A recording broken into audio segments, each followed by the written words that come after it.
Welcome to the Great Detectives of Old Time Radio. From Boise, Idaho, this is your host, Adam Graham. If you have a comment, email it to me, box13@greatdetectives.net. Follow us on Twitter at Radio Detectives and check us out on Instagram, instagram.com/Great Detectives. If you're enjoying the podcast, please follow us using your favorite podcast software. A reminder, as you're making your travel plans, remember JohnnyDollarAir.com. JohnnyDollarAir.com is a Priceline affiliate link, so part of the purchase price supports the Great Detectives of Old Time Radio at no additional cost to you. So when making your travel plans, check JohnnyDollarAir.com first. Well, now it is time for this week's episode of yours truly, Johnny Dollar. The original air date, July 28th, 1957, and the title is The Confederate Coinage Matter. From Hollywood, it's time now for... Johnny Dollar. The count's 3-2 and the bases are loaded. And Ted Williams is at bat, huh, McGraw? Oh, Johnny, how'd you know it was me? Oh, just psychic, I guess. What's on your mind, Bert? Fella named Henry Sampson. Ever hear of him? Name's familiar. Well, it should be. He owns about half the newspapers in the South. Which means he isn't exactly struggling for money, huh? Right. In fact, he collects it. Figures. Especially Confederate money. Well, anybody can... What? Yes, sir, Johnny. He has one of the largest collections of old coins in this country. Oh? And a Confederate $50 he owns has disappeared. Bert, Confederate money isn't worth its weight in salt. That's where you're all wrong, Johnny. Huh? This particular $50 is insured for $20,000.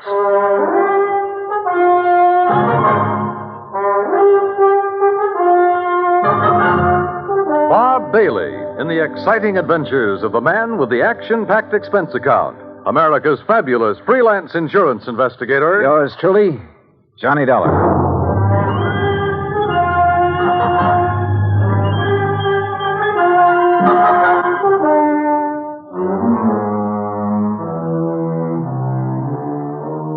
Expense account submitted by Special Investigator Johnny Dollar to the Providential Assurance Company, 393 Dewey Avenue, Hartford, Connecticut.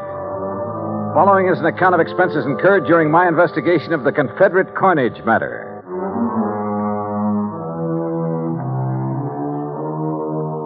Expense account item 1, $1.20 taxi from my apartment to Bert McGraw's office. He was seated behind a haze of cigar smoke, reading a magazine. Oh, Johnny, come in. Hey, morning, Bert. Sit down. I was just reading about an old teammate of mine. Oh, who's that? Bob Feller. Feller? Yeah, he was a pretty fair country pitcher. Of course, he wasn't in my class. Course. Yeah. Many's the time I had to help old Bob out of a spot. Yes, sirree, Bob. That boy could get himself into more jams. Well, I remember... I didn't know you played with the Cleveland Indians, Bert. What? Well, I... Blasted cigar. You been reading up on baseball, Johnny? No, but I remember Bob Feller. Who doesn't? In 1940, I saw him pitch a no-hit, no-run game for the Indians. Oh, well, now, wait a minute. You and me, we must be talking about two different fellers. Yes, sir. That's so? Why, sure. This Bob Feller that was my teammate, he played ball for the Apalachicola Alligators. Yes, sir. Good old Bob Feller. Spelled it F-A-L-L-E-R. Fowler. Yeah. Yeah. Now, Johnny, about this Henry Sampson thing. His secretary called here just before I talked to you. Told me the coin had been stolen. Well, now, what makes that particular coin worth $20,000, Bert? Well, like I said, it's Confederate money, a silver $50, and where it was minted or something. That's what does it, I guess. Where was it minted? New Orleans.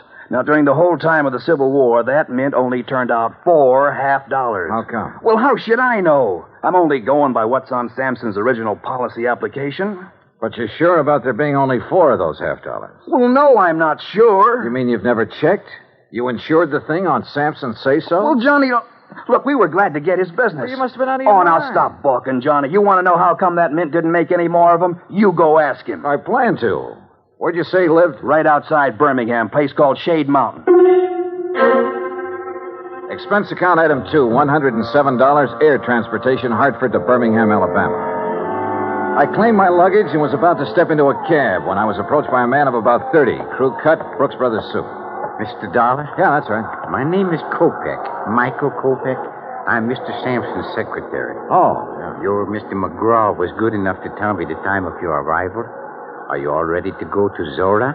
Zora? According to the Bible, it was the village of Samson. Oh, yes. Only I'd like to check into a hotel and freshen up a bit first. That is, if you don't mind. Mr. Samson would mind, sir. But look, I've been He aboard instructed me to assign you a room in the guest house. I'm sure you will find it more than comfortable, Mr. Dollar. This way, please. Just outside, standing in a no-parking zone, was the Sampson limousine. A uniformed chauffeur took my bag, and about 40 minutes later, we passed through the gates of Zora, Sampson's private domain. Beside the main house, there were 2 guest houses, 2 swimming pools, a private zoo, stock farm, turkey ranch, and a number of cottages for the servants and maintenance people. Inside the main house, Kopek led me down a long hall lined with statues and oil paintings and other art objects. Finally, he stopped and opened a heavy door. Henry Sampson was seated behind a large desk, and standing near him was the most beautiful woman I had ever seen. Mr. Dollar, sir. Thank you, Michael. I'll call when I need you. Yes, sir. Well, Johnny, come in. Come in, sir. You had a pleasant journey down, I hope? Yes, fine, thanks. Good, good. Would you like a sample of our southern hospitality, Mr. Dollar? Well, Forgive me, my dear. Johnny, this is Mrs. Sampson. Delilah, Mr. Dollar. Mrs. Sampson? In case my question confused you, Johnny, I meant, would you like a drink? No, thanks. Not just now. Let the man catch his breath, Delilah. Now, Johnny, let me get on my feet. Let's get right down to business. This here's a display case that was broke into. Mm-hmm. None of your other coins were taken, huh? No. Whoever did it knew what they wanted. They got the most valuable one. What about this lock? Was it tampered with? Wouldn't have done 'em no good to tamper with it. It's the biggest and strongest that Yale makes. Reckon he knew that. That's why he broke the glass. Then you think someone familiar with this room and your collection took the coin? If you want to know the truth, he suspects me. Delilah. Mr. Sampson, did anything unusual happen that evening? Did you have any visitors? None. Delilah and I ate our supper. I worked for a couple of hours, same as always. Then we played casino till 10:30. We always play casino until 10:30, John. It's the only thing that relaxes my husband. I see. There were only 4 people besides myself in the house. Mrs. Sampson, Mary, her maid, Digger, my manservant, and Michael, my secretary. Good old Michael, the trusty troubleshooter. Mr. Sampson, according to your policy application, only 4 of those Confederate $half were ever made. Is that right? Yes, 'tis. Confederate states didn't have any silver bullion to make more. Dirty Yankee blockade. Yeah. Could you give me a description of the coin, sir? Sure. Originally, it was a regular Union 1861 piece. At the New Orleans Mint, they ground off the reverse side and stamped on the shield of the glorious Confederacy and the words Confederate States of America. Hallelujah. May the South rise again. Now, that's not funny, Delilah. I think it is. Don't you, Johnny? Well, I'm just... You just give me your answer later. Right now, I'm going to have another drink. You ready? Not yet, thanks. No, you don't know what you're missing. You'll have to forgive my wife, Johnny. She isn't herself this evening. I haven't been myself in several years. Not since I married this You shut up, woman. Michael. Yes, sir? Mrs. Sampson is tired. Very tired. She wants you to take her to her room. Yes, sir. Well, see you at supper, Johnny. I'll have your supper sent up to Don't you. do me any favors, fat man. Get her out of here, Michael. Get her out before I... Sorry. But she... Sometimes... It's all right, sir. I understand. Do you? Good. Good man. Now then. Oh, that's better. Now, about the coin. President Jefferson Davis gave it to my great-grandpappy for his service to the cause. Are you sure of its value? Sure it's worth $20,000? Why, shoot, boy. My grandpappy turned down 10,000 for it back in 1879. Way things are now, it's got to be worth 4 times that. What's the matter? Don't you believe me? I didn't say that. Well, then what are you looking at me so suspicious for? Well, Mr. Sampson, I have a hunch you're holding out on me. Johnny, you're getting paid money to find the person that took it. Now, you earn your pay. I'll try to. Only I'd appreciate some help. I'll give you help. In fact, already have. Like how? Like the gates to Zora. I've kept them locked ever since it happened. And until you find that coin, nobody leaves here. Those gates stay closed.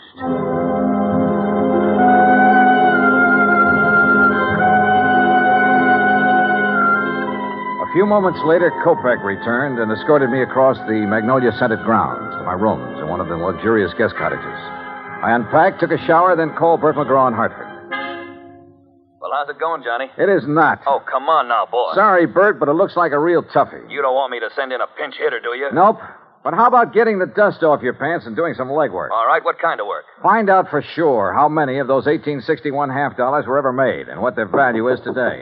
Wait a minute. What'd you say, John? Not you, Bert. Somebody at the door. You check on that coin. Got it? Like the Yankees have the pennant. Good luck, boy. Okay, I'm coming.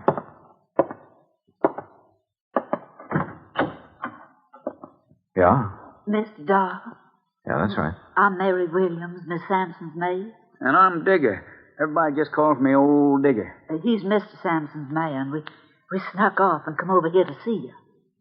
Oh, well, come in, please. Thank you, sir. Oh, yes. Thank you. Sure hope nobody saw us come in here. Well, what's this all about, Mary? Mr. Darla, being an insurance investigator, you work for a company instead of the police, is that it? Yes, the company I'm working for now is in Hartford, Connecticut. Way up north. Oh, that's good. Mr. Darla, Digger here, he's just scared to death. Scared of what? If you'd be here a while, you'd know. Yes, you sure would. Well, can't you tell me? Mr. Sampson's got a big place here. He needs lots of folks to keep it up for him, and he gets them cheap from the prisons. What? Yes, sir. Somebody finds out who's going out on parole. The next thing a man knows, instead of being all the way free, he's here, working for Mr. Sampson. Yes, sir. And if he don't like it, Mr. Sampson has him sent back. Oh, come on now. Look, this is 1957. Things like that just don't happen anymore. Tell him, Digger. Well, Mr. Dollar, sir, I don't want to go back to that place. No, sir. I don't ever want to go back. Oh, it's all right, Digger. Mr. Dollar, we wouldn't have bothered you at all, except that Digger and me, that is, we want to get married. That's right, yes. But if he's sent back to prison, well, he's already spent 15 years there. And you're afraid that Mr. Sampson is going to send him back? Yes, sir. Mr. Sampson or somebody else around here. But why? Well, come on. One of you say something. Well, sir, I ain't going to tell you, nobody else, Mr. Dollar. No, sir. I won't tell no matter what they do to me. I won't tell unless you give me your word. Unless you promise me. Promise you what? That you won't let Mr. Sampson or nobody send me back. You give me your word on the Bible. I'll tell. Yes. Well, come on. Tell me what? Well, sir, Mr. Dollar, Digger knows who took that $50 piece.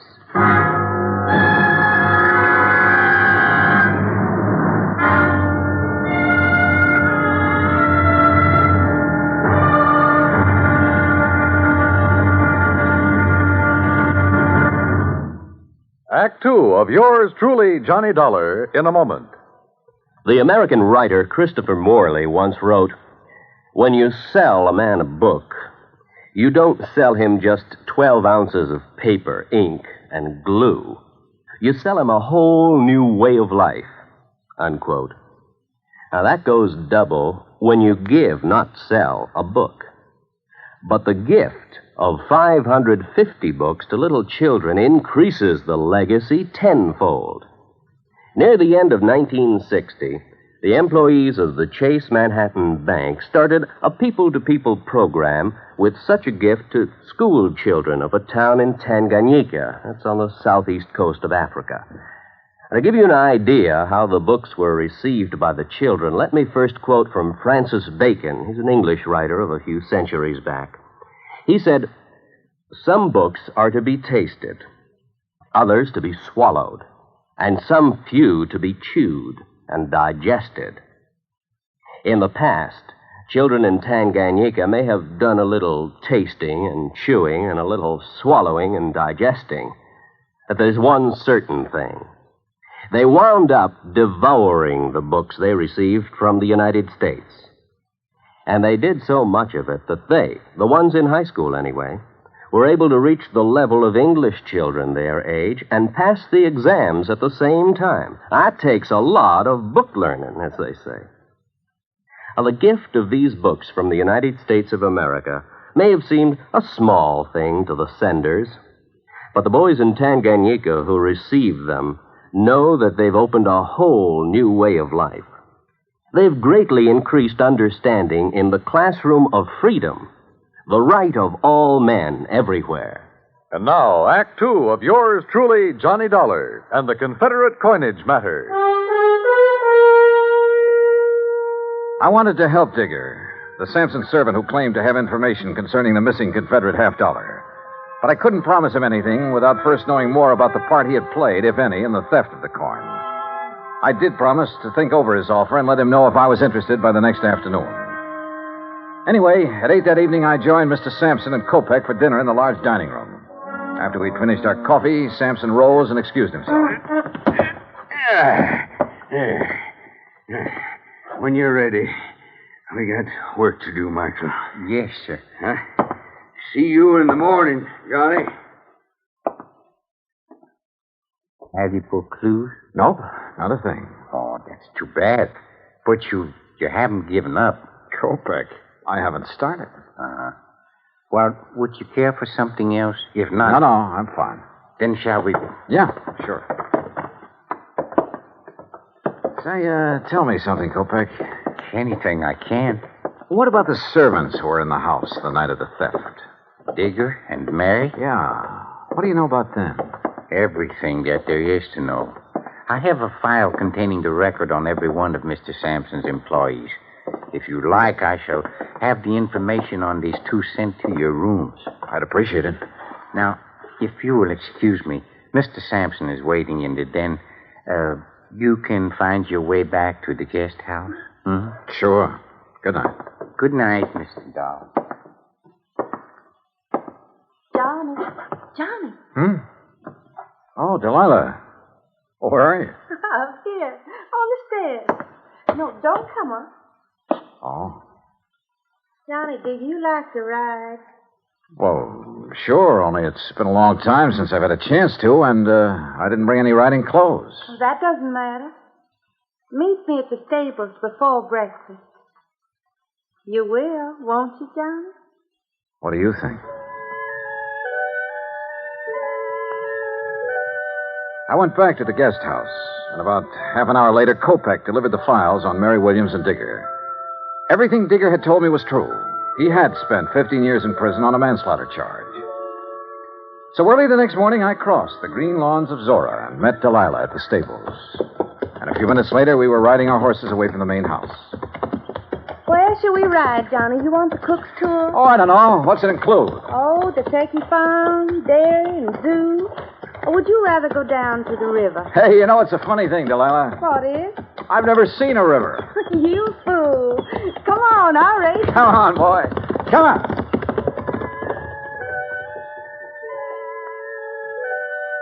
Finally, when we reached the river, we dismounted. And she just stood there for a long moment, looking down into the water. Well, I guess I'm just reaching for something I can't have. Yet. If only I was fooled. Or made a fool of people. Or hadn't you noticed? I'm just another one of his possessions with all the rights and privileges of a statue. And you know why Sampson married me? Because my parents named me Delilah. Well, why don't you leave him? Oh, I'd need money, a lot of it. And I thought I was going to get some. But now? Maybe I'll get another chance. And when I do, Johnny, you keep in touch, huh?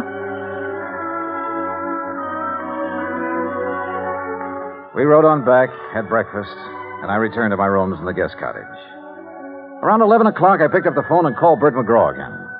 Johnny, about time you called. Yeah, what'd you find out, Bert? Enough to know that I'm in trouble, and you got to get me out of it. Trouble? What kind of trouble? That Confederate $50. Do you know what it's worth? $5,000. What?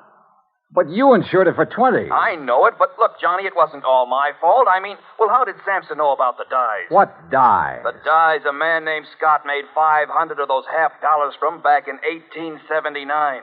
That's what lowered the price of the original $50. You mean there are 500 of those $50 in existence instead of 4? 504. The 4 original ones made in 1861, the rest were made later.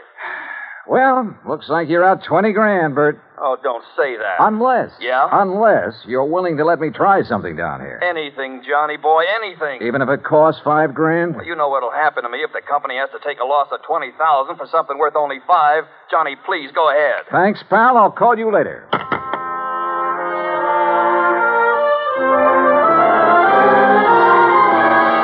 As soon as I could, I sent word to Digger and Mary, the 2 servants, asking them to come to the guest house. It was almost 3 o'clock before they arrived. Miss Dollar, have you decided on what you're going to do? Yes, Mary, I have. Digger. Yes, sir? I can't promise that you won't be sent back to prison. Well, then I ain't going to tell you nothing. Now, wait. Sir. Let me finish. But I can promise that I'll do everything possible to help you. Well, sir, I have to ask Miss Mary. You know, she's the one who talked me into coming to you in the first place. I did it soon as he told me what he'd done. I didn't know about it till afterward, Miss Doll. All right.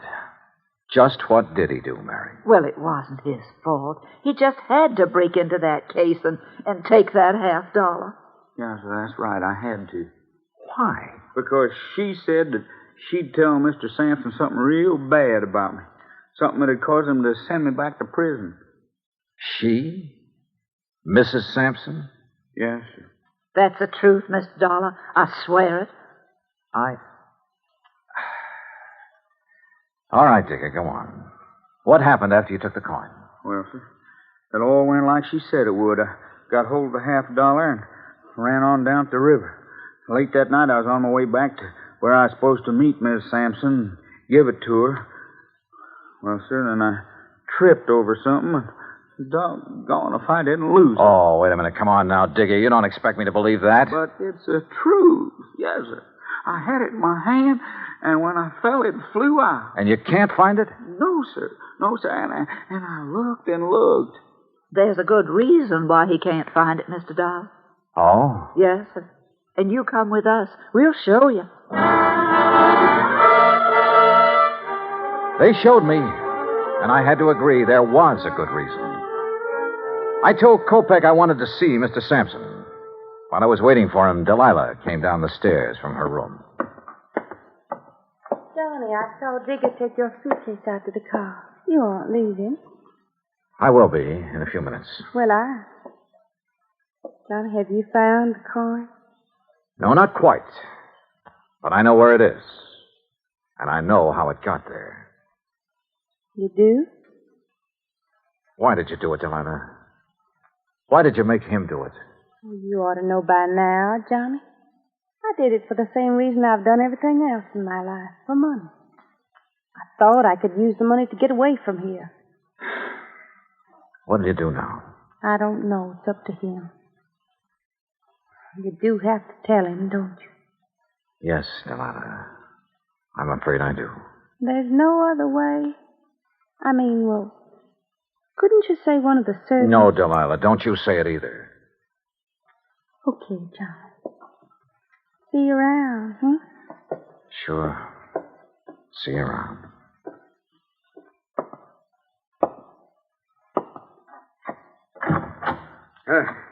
Come in, Johnny. Come in. I hear you have news for me. Well, boy, start in. Tell me. I told him as simply as I could. When it was over, he got to his feet and stared out the window for several minutes. When he turned back, he ordered Kopeck to find Digger and take him to the place where the coin had been lost. A few minutes later, we joined him there.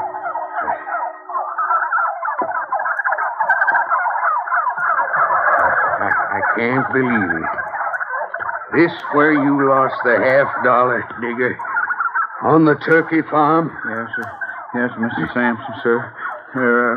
Right over there. Well, why didn't you get in there and find it? Well, I told Mr. Dollar. How come I couldn't, sir? Well, Dollar? He couldn't find it because when he dropped the coin, one of those turkeys swallowed it.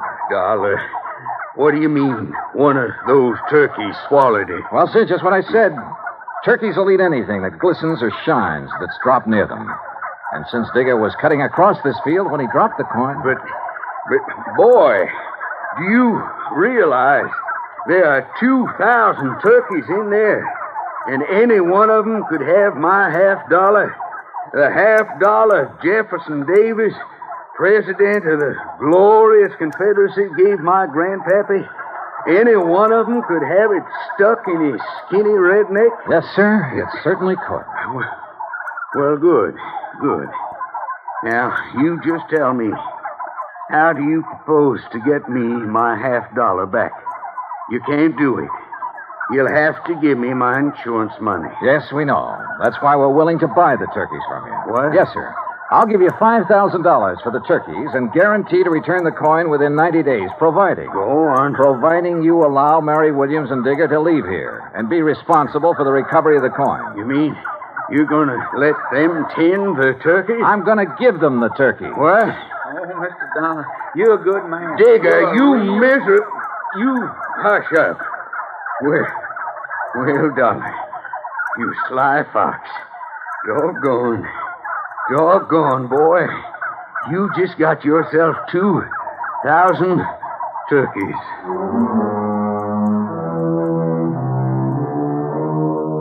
A couple of weeks after I left Birmingham, I received a letter from Mr. and Mrs. Digger telling me that they'd found the coin in the craw of the bird they'd killed for their first Sunday dinner together. Which proves once again, miracles do happen.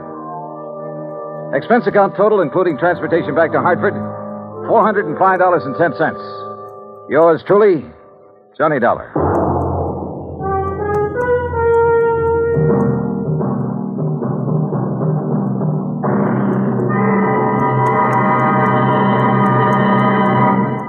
Now, here's our star to tell you about next week's story. Next week, the story of a tragedy that befell a sweet old widow, and the very surprising results. Join us, won't you? Yours truly, Johnny Dollar.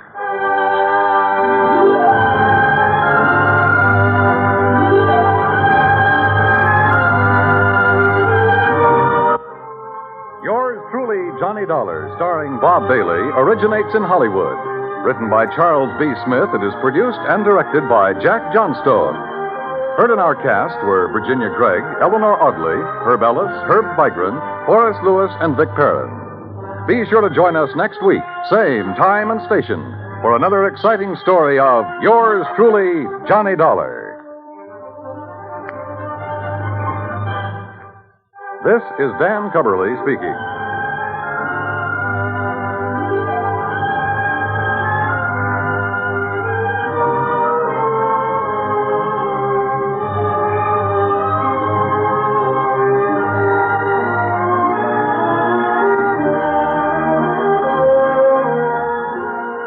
This is the United States Armed Forces Radio and Television Service.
Welcome back. Johnny getting a happy ending for Digger and Mary is part of why people love him.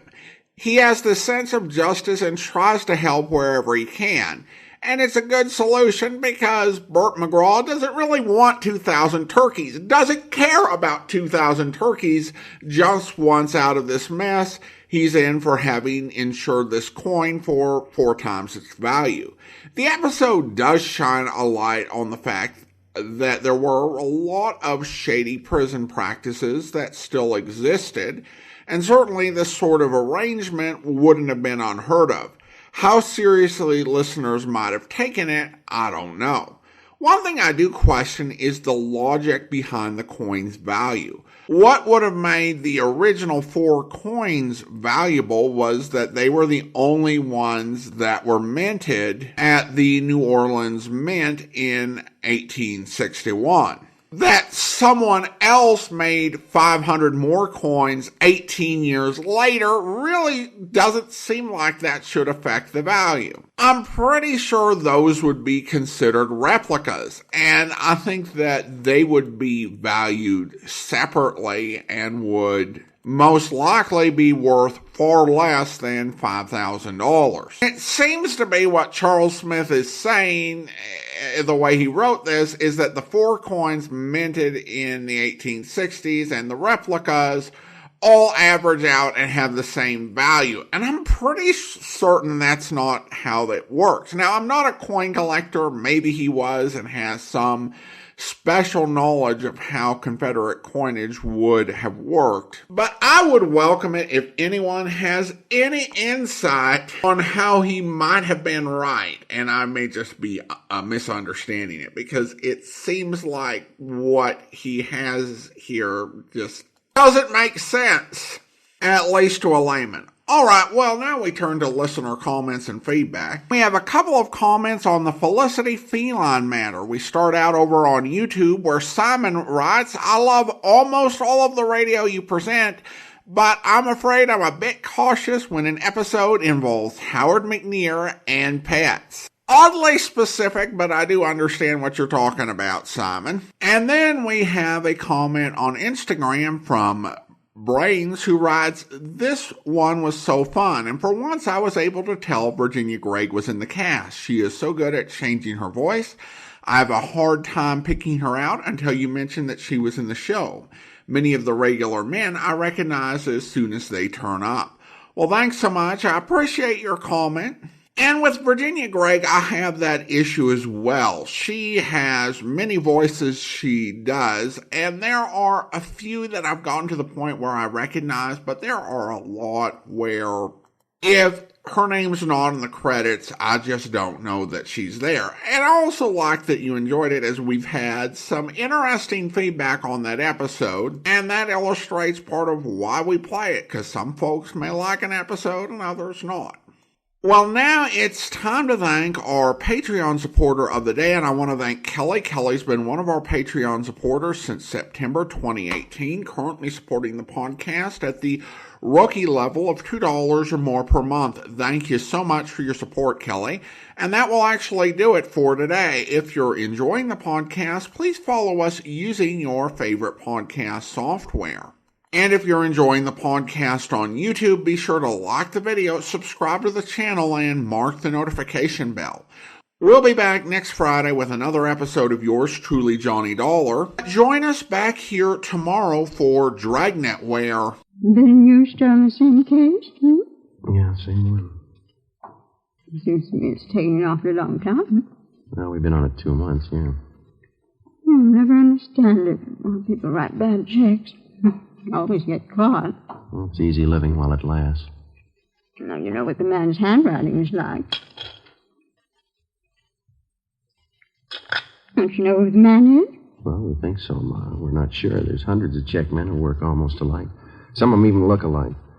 There's always a big enough field to pick from. Our problem's picking the right one. No, I don't know much about it, but the whole thing seems kind of silly to me. I hope you'll be with us then. In the meantime, send your comments to box13@greatdetectives.net. Follow us on Twitter at Radio Detectives, and check us out on Instagram, instagram.com/greatdetectives. From Boise, Idaho, this is your host, Adam Graham, signing off.